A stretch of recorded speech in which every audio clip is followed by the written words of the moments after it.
महत्वाची बातमी समोर येते। राज ठाकरे यांनी कुंडमाळा दुर्घटनेवरून शोक व्यक्त केलाय। तसेच सरकारवर त्यांनी ताशेरे ओढलेत। त्यांनी काय ट्विट केलंय ग्राफिकच्या माध्यमातून पाहूयात। कुंडमाळामधील दुर्घटनेत मृत्युमुखी पडलेल्या नागरिकांना भावपूर्ण श्रद्धांजली। पूल धोकादायक होता तर तिथे पूर्ण प्रवेश बंदी का नाही झाली? मुळात हा प्रसंग का येतो? सरकारचे इतके विभाग आहेत ते नक्की काय करतात? प्रशासन करत नसेल तर इतकी वर्ष सत्तेत असलेल्यांना ते प्रशासनाकडून करून का घेता येत नाहीत?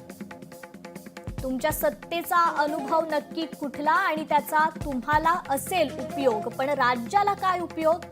असा सवाल राज ठाकरेंनी ट्विट करत विचारलाय। नागरिकांनी अशा धोकादायक ठिकाणी जाताना भान ठेवावं। सरकार जर निष्काळजीपणा दाखवणार असेल तर आपणच सतर्क राहायला हवं, असं आवाहन देखील राज ठाकरेंनी ट्विटच्या माध्यमातून केलंय।